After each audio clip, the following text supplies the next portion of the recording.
the nation's first rally for people of color who are atheists. Today in the Atheist Viewpoint, the Secular Blackout, Part 1.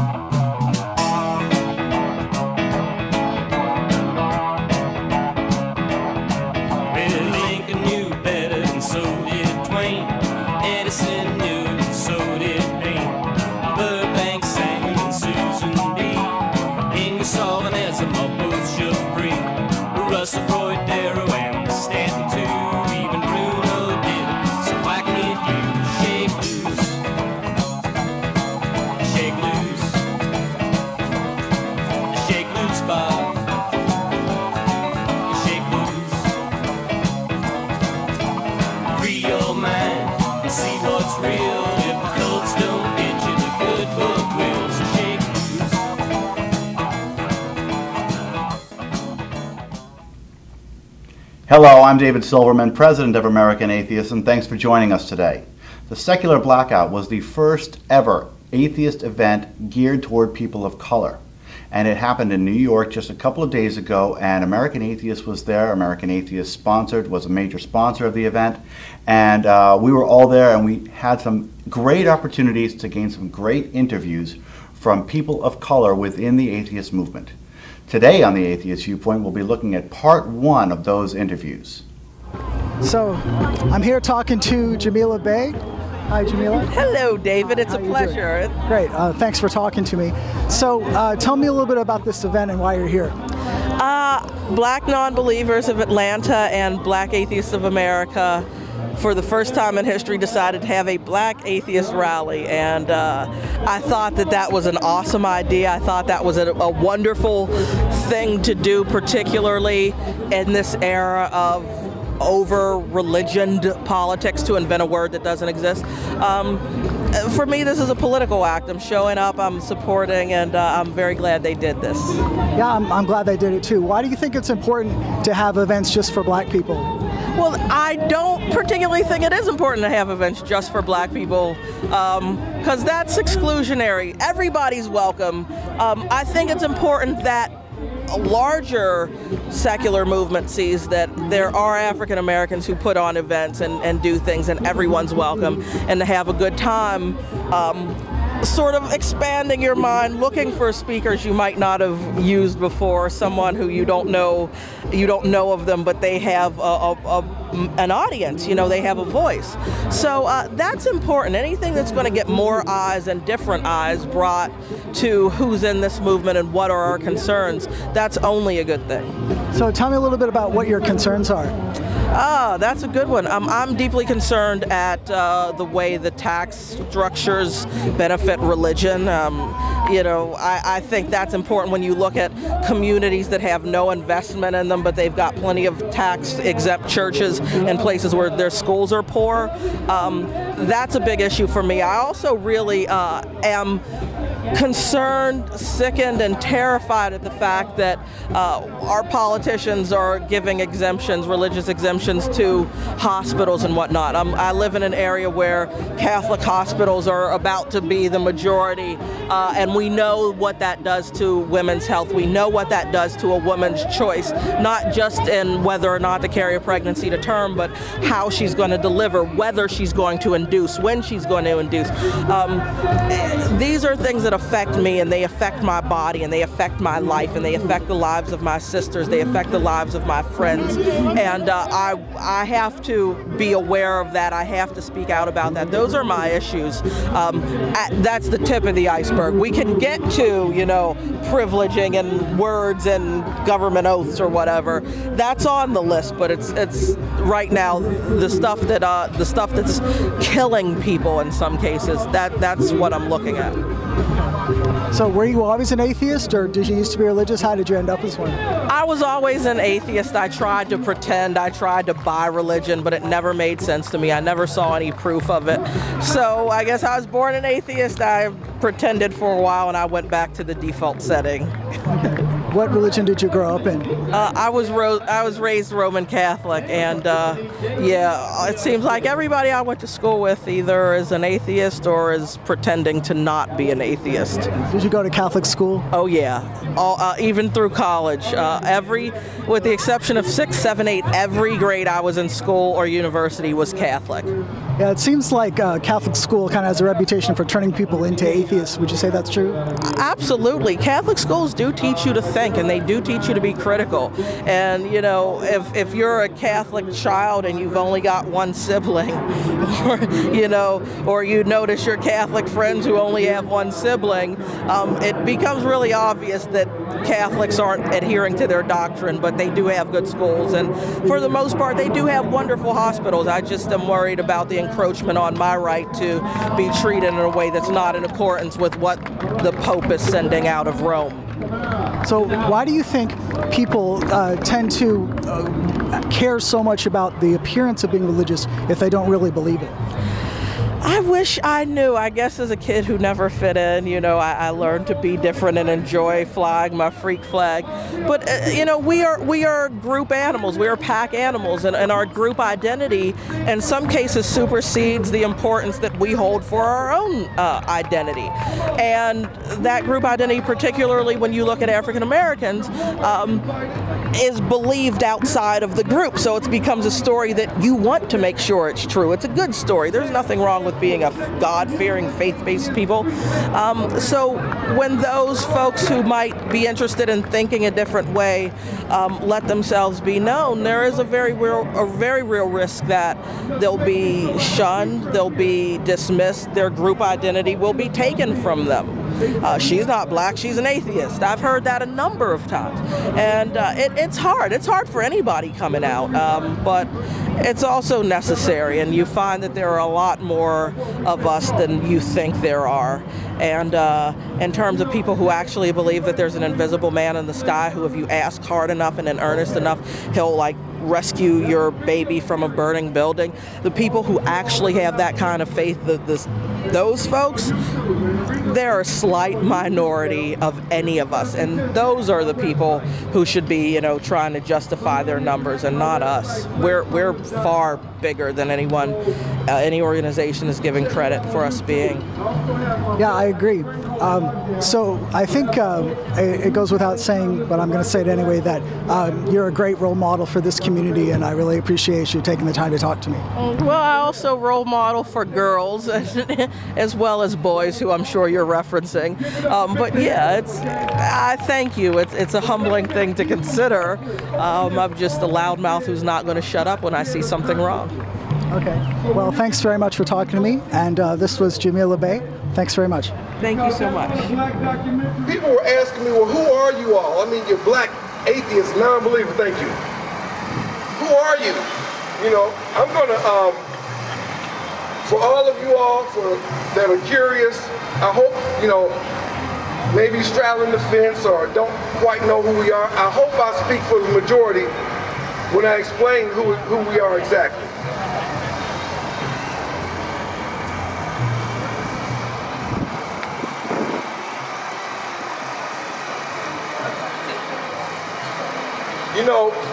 Free thinkers like us, we can make a difference because we've decided to move on. But before I tell you who we are, you remember that movie, The Poseidon Adventure? You remember that? In the 70s, I know I'm dating myself, but you remember that movie, The Poseidon Adventure? The ship capsized, right? And so what were the majority of the people doing? What were they saying? They were saying, well, let's wait. Let's wait on help to get here. And there was a small group of people, which really kind of represents us a little bit. There was a small group of people saying, no, help is not coming. This ship has capsized, and if it's turned upside down, that means we got to go up to get out of here. They were the people that escaped. We are the ones here that realized our ship has capsized. That means we have to change our paradigm. And what is our paradigm? Our paradigm is the model, the pattern that forms the basis of what we believe. That's not working. Tomorrow is Sunday. Guess what's going to happen tomorrow? 20 20 to $25 million are going to get sucked out the black community and go to these churches. How many people, you know, embrace physics and astronomy? Okay, then you know what a black hole is, right? A black hole is a gap, or I can't explain it like a physicist can, but it occurs when a supernova, a star explodes, and it creates a hole with a gravitational pull that's so great that light can't even escape. That's what churches represent in our communities, black holes, okay? That the light from our mind is being sucked into it. You know, anything that gets close to a black hole will be sucked up. So you want to know why we're doing so poorly. Have you noticed that as more churches come in the black community, the worse off we get? The more of the mega churches, the worse things get. And you know why? Because they're black holes. They're sucking the light from our minds. You're going to church hearing the same thing you've been hearing since you was 5 years old. You know, so we are representing those who have decided to embrace the intellectual side of life, okay? White folks that are here, listen, we're not asking for equality. We can't, how are we gonna be equal when you know, we 400 years behind to start with? And the second thing about equality, I've never understood that. We want equal rights. Listen, if I break in your home, and I steal your gold, and I steal your oil, and I steal your diamonds, and I steal your resources, how then do you expect me to turn around and share it amongst you equally? Does that make sense? I'm not going to take anything, steal from you. They enslaved, black people were enslaved, let's put it like that. So they're not going to turn around and say, okay, I enslaved you for 400 years. Now here, let me divide these things amongst you equally. So we're not asking for that.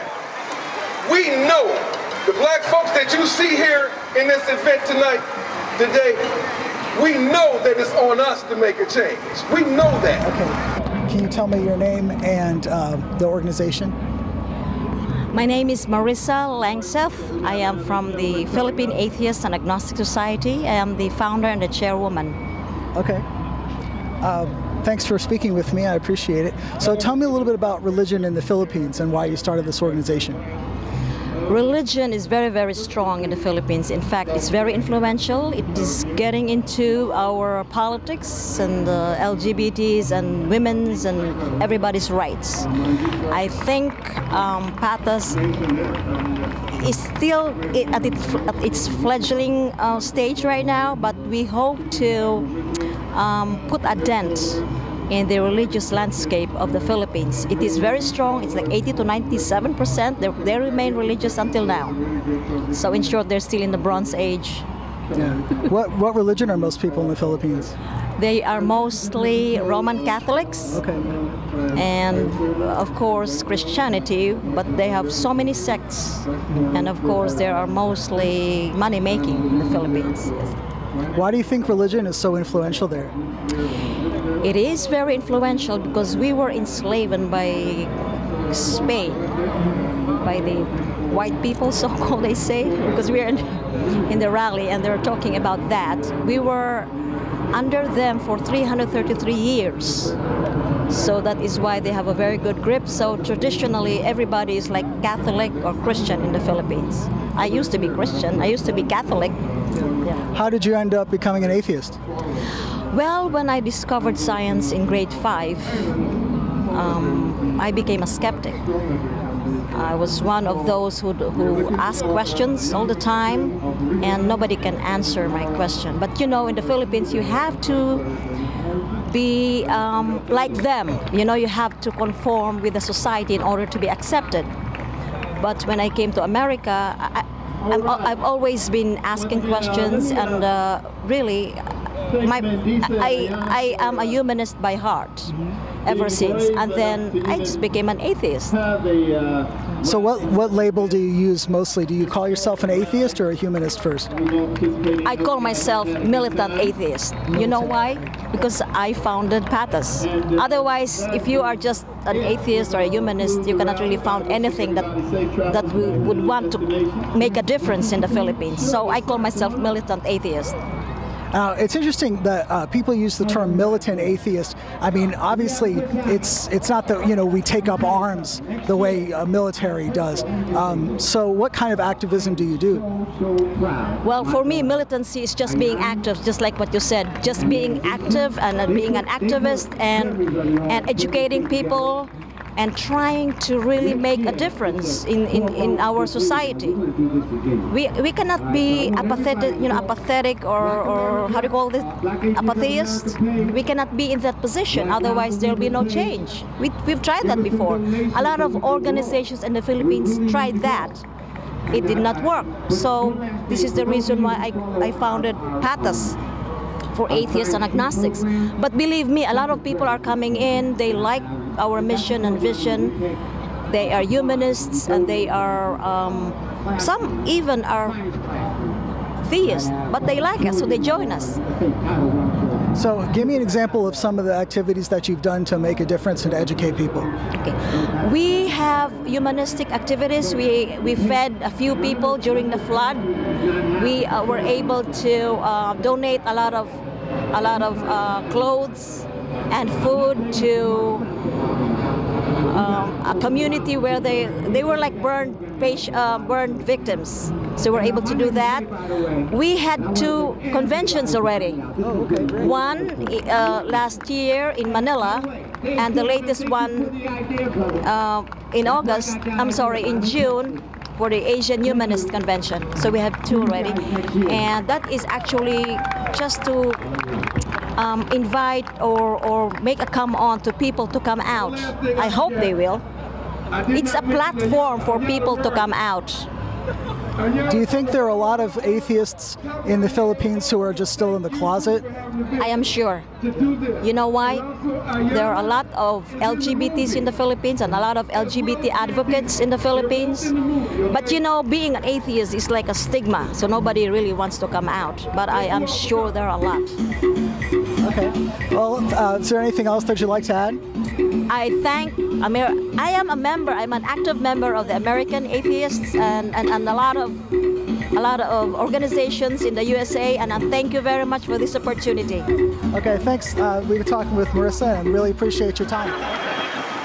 But he said, shame on them for not participating in this movement. And I agree. But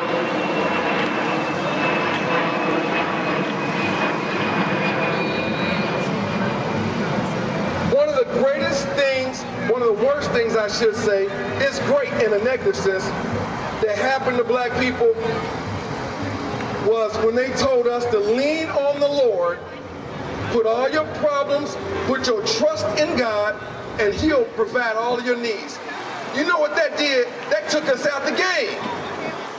Because this is a highly competitive game. You cannot pray your way into being competitive.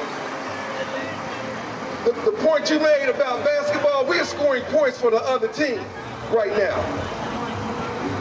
And where is the incentive to be productive when you say God is going to do it for you? We might as well just go home and pray about it and allow God to work His magic. But we serve a God, or they serve a God, that they ought to know by now doesn't intervene. We all prayed for a guilty verdict for Trayvon. He doesn't intervene.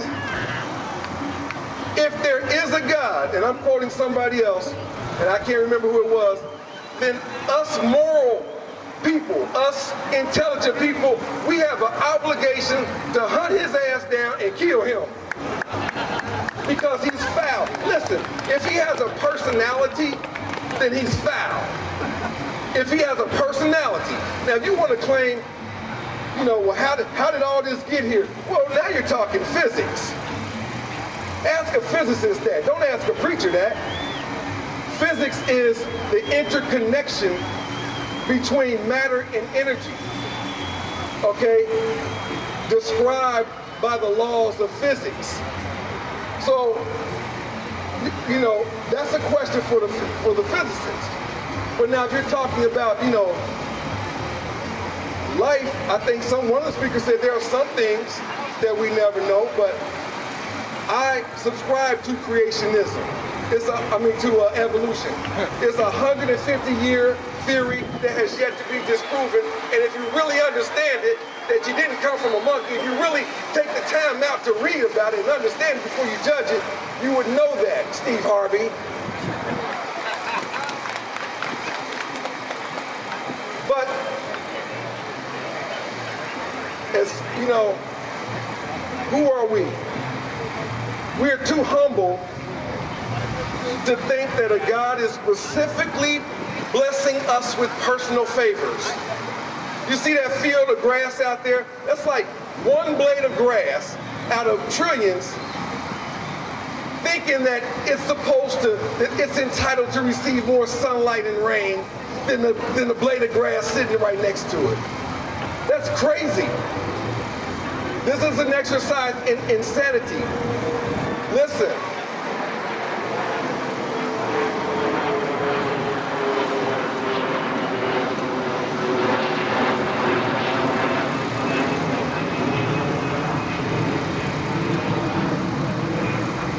We are too intellectually embarrassed, okay, to subscribe to a God who tells us that women came from a man's rib. We just can't do that. We're too embarrassed. We're too busy on Sunday to keep going to some charlatans saying the same thing over and over again. We're too embracing of diversity to worship a God who chooses one particular group over another group. That ought to turn you off. It says right there, I am the God of Israel. It don't say nothing about Africa. It tells you in it, but you don't read it. We're too realistic to believe that a God could actually have a son, who, by the way, was him in the flesh temporarily. And we're too secure and confident in ourselves to worship a God who's jealous. I mean, all of these things, okay? But see, we can be taken seriously. All the major networks ought to be here. CNN, everybody, they all ought to be here. Now, if this was a church rally, they'd be here. If this was a big old church rally with T.D. Jakes come to Atlanta, you had all the news people there. They ought to be here right now, you know. And why?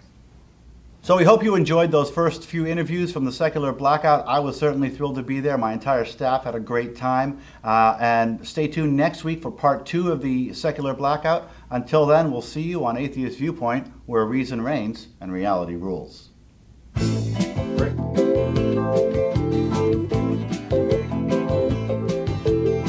Knock, knock, and the sound from my door. You with a message from the Lord. Jesus loves you, yes I'm sure, but I'm not falling anymore. You're trying to save my soul with your washed out eyes, offering me real estate up in the skies. Don't be offended by a word to the wise, but I'm not falling anymore.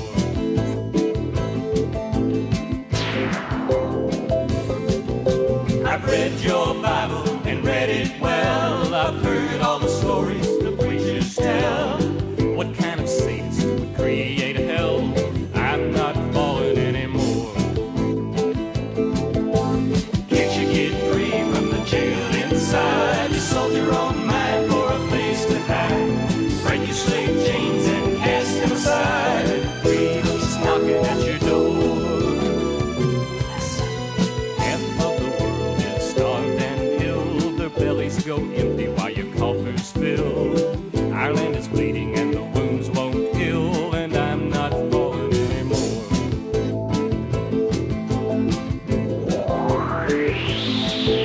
You quit burning witches long ago. The Inquisition is over, I know. The Pope's even pardoned Galileo, but I'm not falling anymore.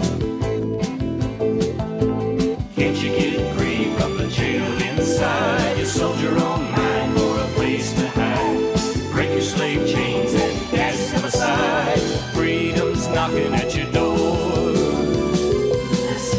The look on your face shows a withered brain. Religion has driven you insane. Some want money, you want pain, but I'm not falling anymore.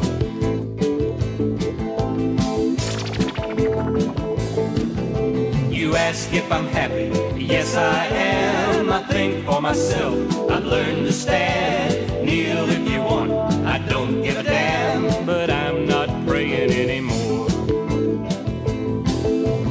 Can't you get free from the jail inside? You sold your own mind for a place to hide. Break your slave chains and cast them aside.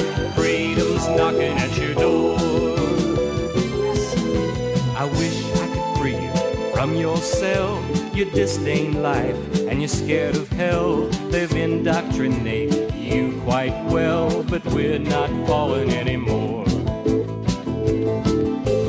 Can't you get free from the jail inside? You sold your own mind